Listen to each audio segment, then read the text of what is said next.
नमस्कार, स्वागत है आपका भारत की बात में। आपके साथ मैं हूं आदर्श झा। और आज बात ये कि जनता को कोरोना ने मारा है या फिर सिस्टम ही नकारा है। सवाल इसलिए क्योंकि समूचे देश का हेल्थ सिस्टम इस बार की मार में घुटनों पर आ गया है और इसलिए लॉकडाउन पर फिर से विचार हो रहा है। और अब तो हाईकोर्ट भी सरकार को निर्देश दे रही है। और इसी से जुड़ी इस वक्त की बड़ी खबर आपको बता दें, इलाहाबाद हाईकोर्ट ने यूपी सरकार को निर्देश दिया है। संपूर्ण लॉकडाउन पर विचार करने का निर्देश इलाहाबाद हाईकोर्ट ने दिया है। साथ ही कहा है कि 2 से 3 हफ्तों के लिए लॉकडाउन लगाया जा सकता है। सरकार ट्रैकिंग, टेस्टिंग और ट्रीटमेंट में तेजी लाए, ये निर्देश इलाहाबाद हाईकोर्ट की तरफ से दिया गया है। लेकिन यूपी ही नहीं, एमपी, महाराष्ट्र, गुजरात, हर जगह का हाल लगभग एक सरीखा है। पब्लिक लाचार है, लाशों का अंबार है और नेता नगरी के जहन में अब सिर्फ चुनावी प्रचार है। दुर्भाग्य है इस देश का कि बीते 1 सालों में देश भर की तमाम सरकारें बतौलेबाजी के अलावा कुछ खास कर नहीं पाई। सिस्टम जस का तस है और फिर अब जो आलम है उसके लिए भयावह शब्द भी बहुत छोटा पड़ रहा है।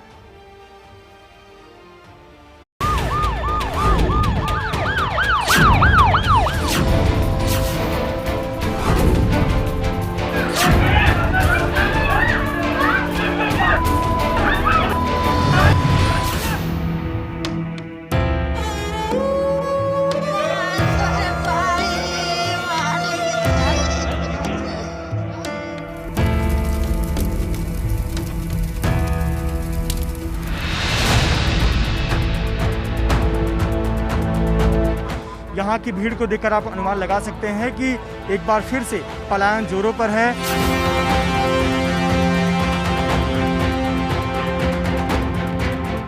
देखा जा रहा है कि बड़ी संख्या में जो प्रवासी लोग हैं वो वापस अपने घरों की तरफ जा रहे हैं।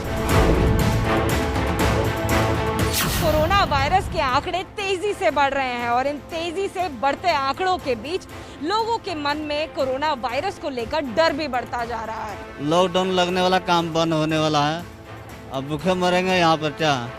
पहले जैसे भुगता हूँ ना, उसी तरह का होने वाला है, काम बंद होने वाला है। लॉकडाउन के वजह से जब मैं पहले गांव चले जाऊँगा। गुजरात के सूरत में कोरोना का कहर इस कदर बरपा है कि स्मशान गृह की चिमनी यहाँ पर पिघल रही है।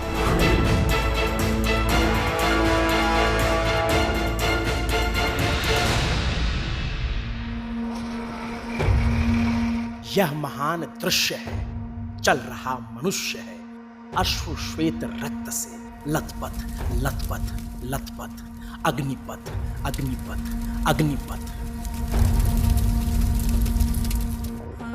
और ये वो अग्निपथ है, वो तपिश है जिसने इंसानी जिस्मों को ही नहीं बल्कि समूचे सिस्टम को जलाकर खाक कर दिया है। इन्हें कोरोना ने मारा है, मगर हम दावे के साथ कह सकते हैं सिस्टम ही नकारा है।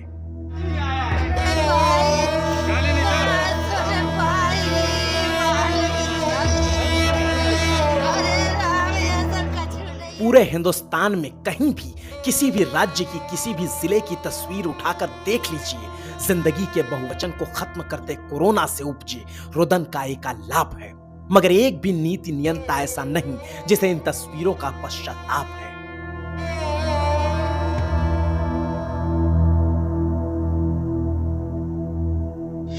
लॉकडाउन लगने वाला, काम बंद होने वाला है, अब भूखे मरेंगे यहाँ पर क्या करेंगे। गरीब आदमी कहाँ जाएंगे। सरकार तो नहीं देता है कि हाँ जो लो मजदूर आदमी है, मजदूर के दो कुछ नहीं देने चाहते, तो अब क्या करेंगे मजदूर आदमी।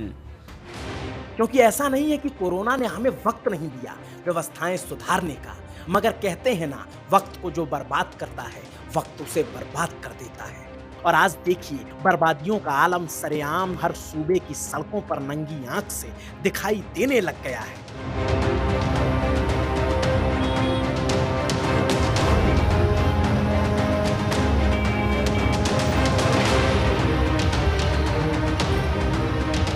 अब गुजरात को ही उठाकर देख लीजिए, अहमदाबाद में एम्बुलेंस की कतारें नेता नगरी के काफिले से बड़ी हो चुकी हैं। मरीजों की भरमार है, ऑक्सीजन मास्क में दबे चेहरों का दर्दनाक संसार है और चाहत सिर्फ इतनी कि ऐ जिंदगी चंद सांसें बस और मैसर कर दी।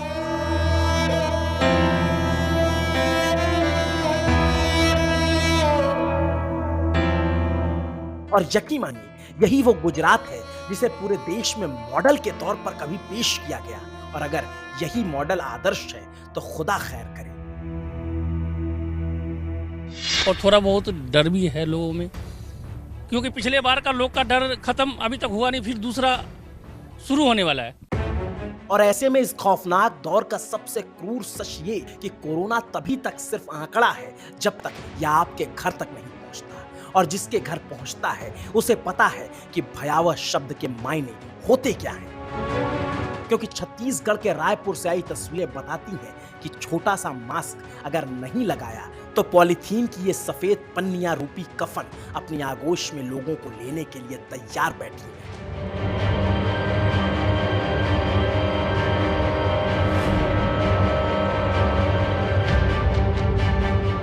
अस्पताल प्रबंधन इनकार कर रहा है, मगर दावा है कि ये तस्वीरें रायपुर के अंबेडकर अस्पताल की हैं और तस्वीरें अस्पताल के अंदर के मरघट की तस्दीक करती है कि लाशों का ढेर यहाँ का दर्दनाक सच है।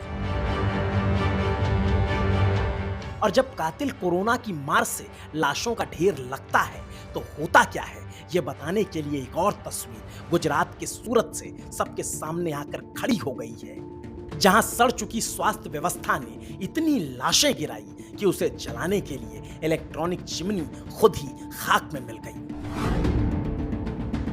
लाशों की तपिश से पिघलती ये चिमनी चीख चीख कर कह रही है कि सिस्टम नाकारा है, नेताओं की नीतियां चौपट हैं और इंसानी जिंदगी तो जिंदगी, मौत भी अब भगवान भरोसे है, क्योंकि अंतिम संस्कार तक के लाले पड़ गए हैं।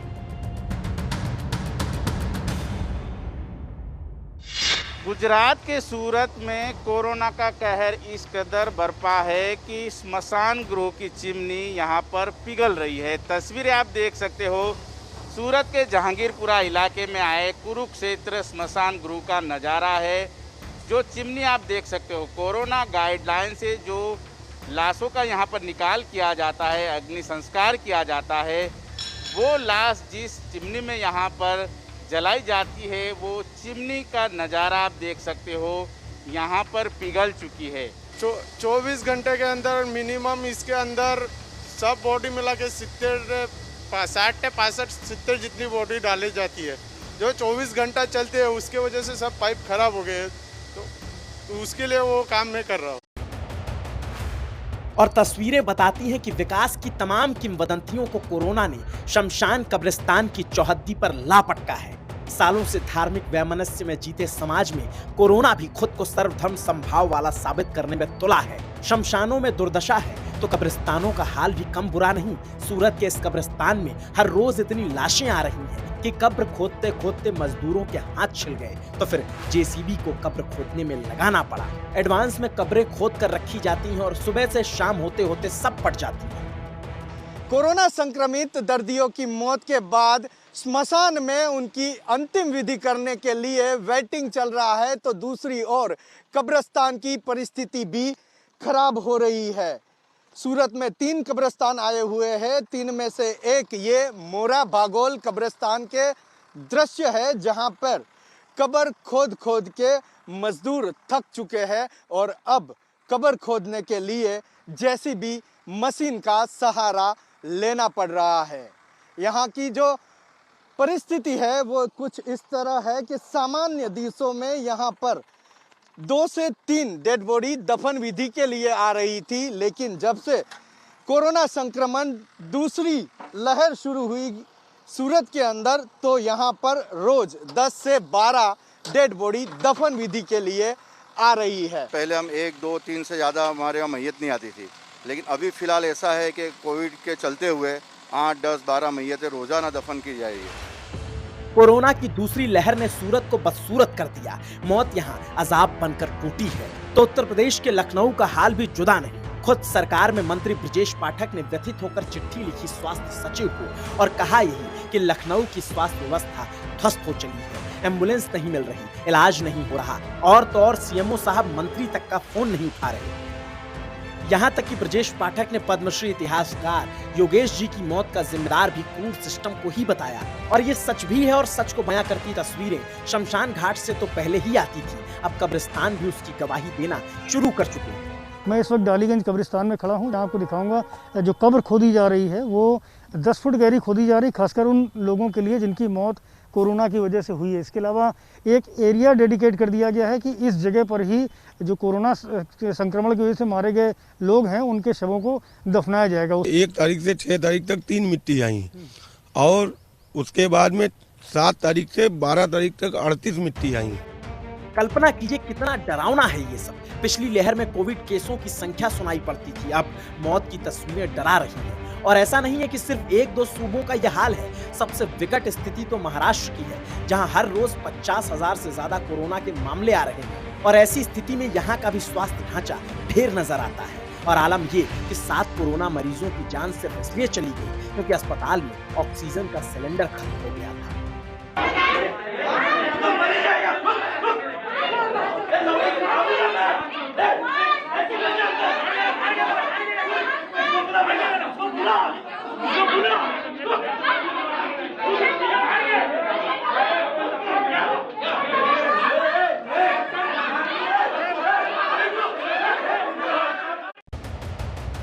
हंगामा है, गुस्सा है, मातम है, क्षोभ है। और सच तो ये कि जिस देश में नेता हवा में बातें करते हैं, बातें भी ऐसी कि वो चाह लें तो आसमान में धान बो दें, मगर उसी देश की जनता ऑक्सीजन सिलेंडर के अभाव में मरी जा रही है। मुंबई नहीं, बाकी शहरों का भी यही हाल है। भोपाल के वैष्णो हॉस्पिटल के डॉक्टर तो हाथ जोड़कर खड़े हो गए, उनसे नहीं देखी गई गिरती लाशें, मरते लोग, और हाथ जोड़कर कह रहे हैं, नेता नगरी कृपया जुमलों को जिंदगी ना बनाइए, ऑक्सीजन जनता के लिए उपलब्ध कराइए। मैं डॉक्टर परिहार भोपाल से शासन से प्रशासन से हाथ जोड़कर अपील करना चाहूँगा कि ऑक्सीजन की कमी से लोग मर रहे हैं, कृपया ध्यान दें। हॉस्पिटल में जाकर जनप्रतिनिधि हैं उनको सुनिश्चित करना चाहिए कि ऑक्सीजन सिलेंडर उनको मिल रहे हैं या नहीं मिल रहे हैं। 8-8 घंटे 9-9 घंटे लाइन में लग के हॉस्पिटल की वैन को एक सिलेंडर मिल रहा है। आप सोचिए 10-10 पेशेंट एक सिलेंडर में कैसे सर्वाइव करेंगे। बहुत बुरी भयावह स्थिति है, कृपया सुनिश्चित करें ऑक्सीजन जल्दी से जल्दी हॉस्पिटल्स को मिले।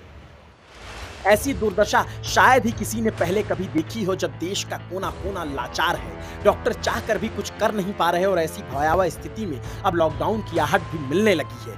महाराष्ट्र में कितने दिन का लॉकडाउन लगेगा, आज रात इसका फैसला हो जाएगा। मगर उस सच से पहले गाँव के लोगों ने मुंबई जैसे तमाम बड़े शहरों से फासला बनाना शुरू कर दिया है और कहते हैं, जिंदगी रही तो ठीक, मरेंगे तो अपने गाँव जाकर। कम से कम 4 कांधे और गाँव की माटी तो नसीब होगी। और ऐसे में पलायन एक परंपरा के तौर पर फिर से नजर आने लगा। जो मुंबई में रोजगार के लिए लोग आते हैं, मजदूर वर्ग आता है, वो अपने गांव जाना चाहता है। और लगातार रेलवे के अधिकारियों द्वारा, पुलिस द्वारा, आरपीएफ द्वारा ये जानकारी दी जा रही है कि जिनके पास योग्य टिकट है, वैलिड टिकट है, वही लोग स्टेशन परिसर या प्लेटफॉर्म तक जाएं, वही ट्रेन में यात्रा करें। लेकिन ऐसे बहुत से लोग हैं जिनके पास टिकट नहीं है और वो पेनाल्टी देकर या फिर सामान्य श्रेणी में यात्रा करना चाहते हैं। बस किसी तरह वो मुंबई से निकलकर अपने गांव की ओर जाना चाहते हैं। और ये तस्वीर देखिए, जगह जगह आपको लंबी कतारें नजर आएंगी। इसकी वजह यह है कि लगातार बल प्रयोग करके उन लोगों को कहा जा रहा है कि जिनके पास योग्य टिकट है वही लोग अंदर जाएं। देखिए किस प्रकार से पुलिस को मशक्कत करनी पड़ रही है, बल प्रयोग करना पड़ रहा है, महिला पुलिसकर्मियों को बल प्रयोग करना पड़ रहा है।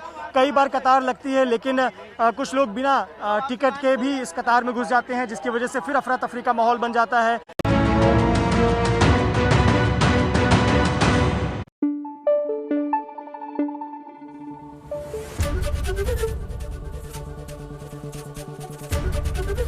एबीपी न्यूज आपको रखे आगे।